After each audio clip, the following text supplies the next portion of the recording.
All right, welcome to our fourth barbecuing with video, and in this video we're going to keep it pretty local. In fact, we're going to be keeping it very local. The person we're barbecuing with today didn't have to travel very far at all, so let's check it out.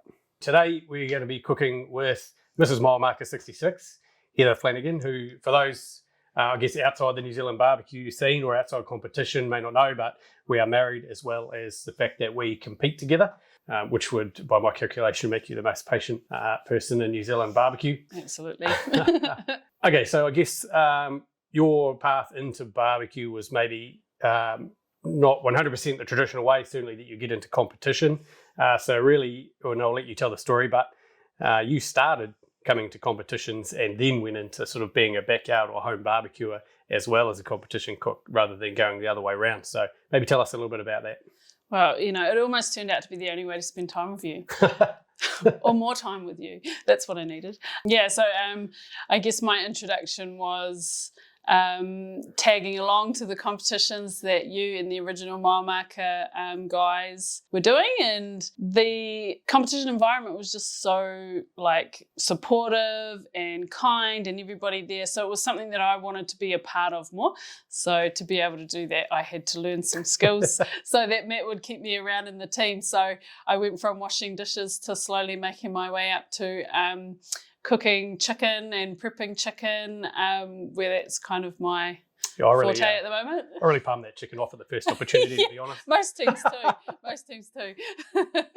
Okay, that's cool. So you've been competing for a while now, you know, as a full member of Mile Marker 66. So what do you think would be your favourite barbecue memory? I guess my favourite memory was when we had competed together maybe we'd competed for like the second or third time at the long room. Just the two of us? Yeah, and it was just the two of us and that's kind of when I felt, we did quite well, and I felt really like sort of legitimized in what we were doing, and it sort of fueled me to want to do it more. Yeah, I think we actually see that competition. Yeah, we did. So Luxini, if you're watching this, we've still got entry straight into the next long room competition, all right? Don't think I haven't forgotten. Here's a question I haven't asked other people we've had on, but I think it's a neat question. If you could pick any barbecuer in the world to sit down with, spend some time with, and cook some barbecue, who would it be? If I could have anybody, it would probably be Malcolm Reed. He is just what I think barbecue is all about, is having fun, filling people's tummies, and having delicious food, as well as delicious cocktails as well. So, you know, it's that perfect balance. I think he would be a great host. You know, I 100% agree with you on that. He would be my pick too. Yeah. Cool as. All right, so we're obviously here to cook some barbecue today. What is your favourite thing to barbecue at home, and what are we going to be cooking today? So my favourite thing to cook on the barbecue is actually chicken, funnily enough. So we're going to do whole cooked chicken with a hangi style stuffing. Yeah, nice. Sounds good. All right, let's get into it. So what are we going to do first, the chicken or the stuffing? We'll get started with the stuffing. It's a classic hangi style stuffing, family favourite from my ma and pa. Nice. Let's get into it. I've got a loaf of white bread. I'm going to start by breaking it up into pieces. So our bread's looking nice and rustic there. The next thing we're going to do is chop up the onions.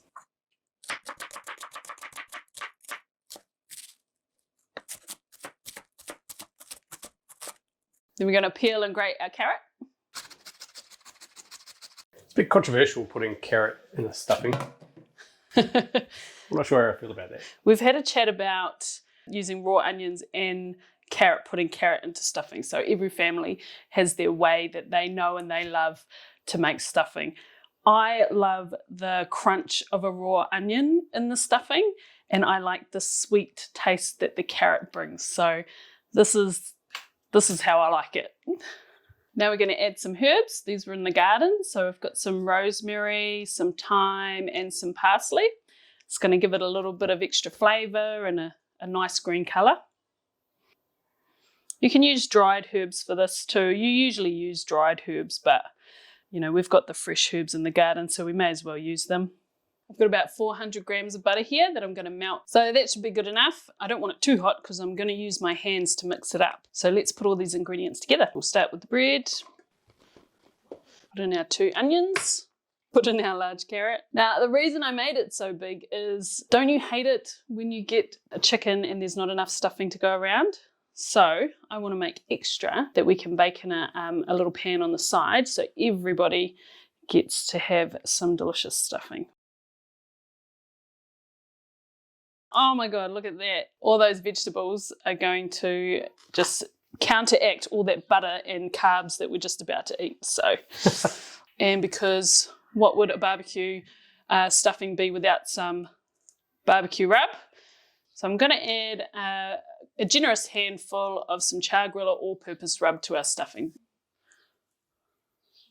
Oh, very generous. We'll mix that all in.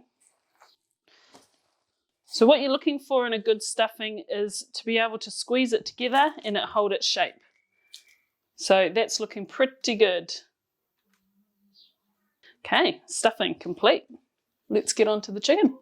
All right, we've got our stuffing done and it does look really good. So I see you've got a couple of chickens here. You've got one sitting in a brine in the pot and one out of the pack. So did you just want to explain what you got going on there?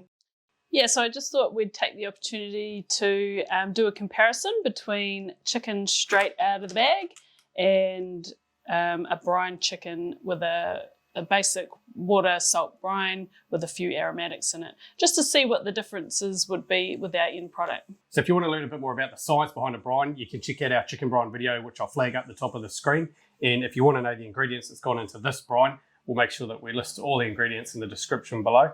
So with the brine here, what is it that you're hoping to achieve with your brine chicken over your packet chicken? So with the brine chicken, we're just trying to get it to retain its moisture and to finish off being nice and juicy.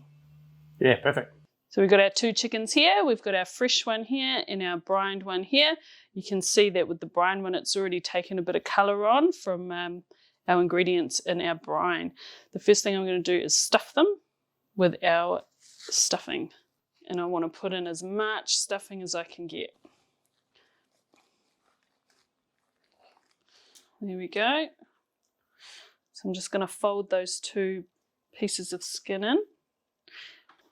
I'll do the same on our brine chicken. I've put a lemon in the tray so I know which one is which, but I can sort of tell by the colour of the skin anyway. So we've got our stuffing in. We're going to rub it with some Heavenly How Rock and Roll Rooster. So we want to get an even coat of our rub over the whole chicken.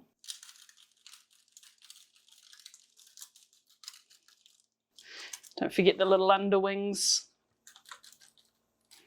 We're going to let the rub set and then we're going to put it on the barbecue. But I'm going to add a toothpick into our brine chicken so that we know which one has been brined for our comparison test later. All right, these chickens look really good. The stuffing looks amazing too. I'm really looking forward to having some of that. So why don't we head outdoors, have a look at the barbecue you're cooking on today and how you're going to set it up. Okay.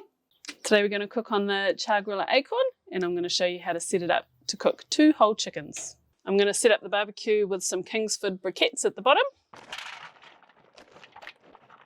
So there's no real measurement here. I'm just filling it up to cover the bottom of the acorn and about 2 or 3 briquettes high.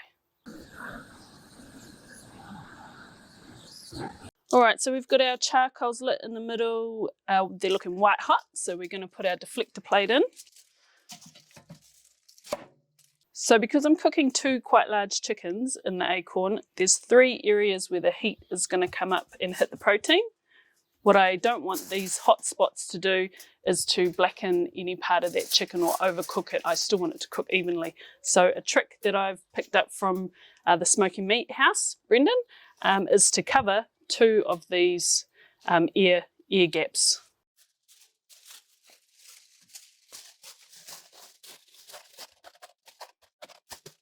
Best to do it before it gets too hot. So the reason that I'm covering these 2 vents, one at the back, one on the side, is my air intake is actually flowing from this side of the barbecue. So I want the air to be able to come up and out the top. So now we put the grate on, close the lid and let the barbecue come up to temperature.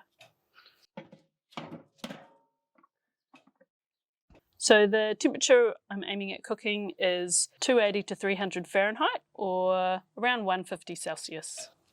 Okay, so our acorn's sitting at 300 Fahrenheit, around 150 Celsius, and we're going to put our chickens in.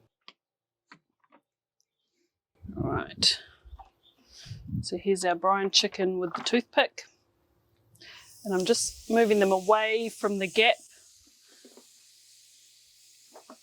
Here's our chicken number 2.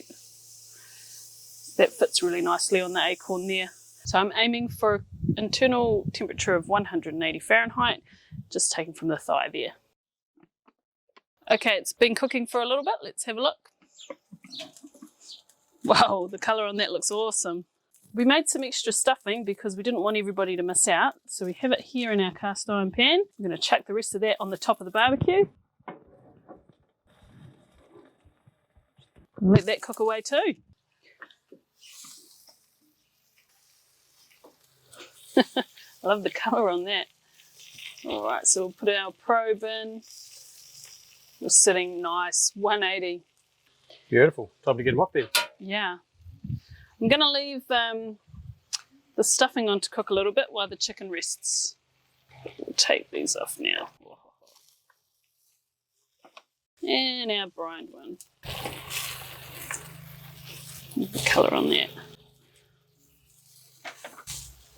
Swing this back around. It's a bit dusty. All right, these chickens both look and smell really, really good. So let's cut into these 2 chickens and see if we can visually see a difference between the brine and unbrined chicken. All right, so I'm going to start with the unbrined chicken. We're just going to do a nice little slice through the breast. Oh, it still looks pretty good. Jinx. Wow, that looks amazing. That's a pretty nice. All right, get that in nice and tight there. Pretty nice slice there. Yeah. Okay, well, there's certainly nothing wrong with the juiciness of that one. All right, and we're going to cut into the brine chicken. Oh, 2. And still, yeah, this one's still very juicy. I can see all the moisture running out of it as well. So it would be interesting to see the difference in taste. So there's our... So what do you think? Because straight off the back, visually looking at that, they actually both look very similar. Like if you put them both in front of me, I'm not sure I could pick the brine versus unbrine just from looking at them. Yeah, actually they're both quite juicy. Okay, so visually there's very little difference. They both look beautifully cooked. Let's say we try a slice of each of these and see if we can see a difference between brine versus unbrine. Oh, don't even need any teeth. They just cook beautifully. Man, you nailed that. It is amazing. Thanks. 10s all day for texture. Yeah. All right. Let's try the brine one. All right.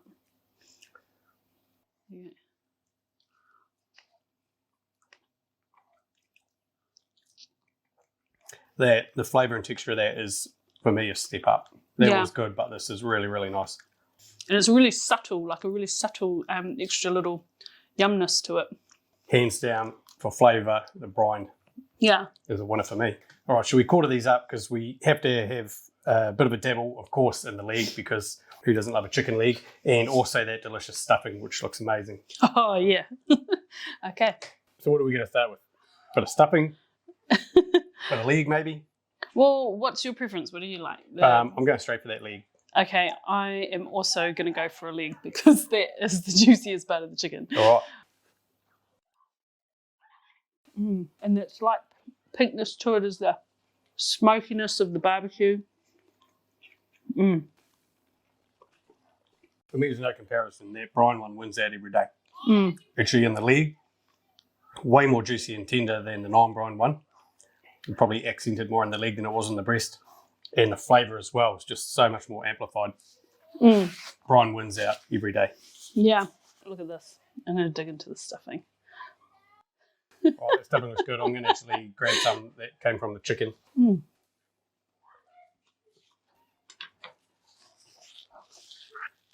So you sold on the raw onions going into the stuffing, or?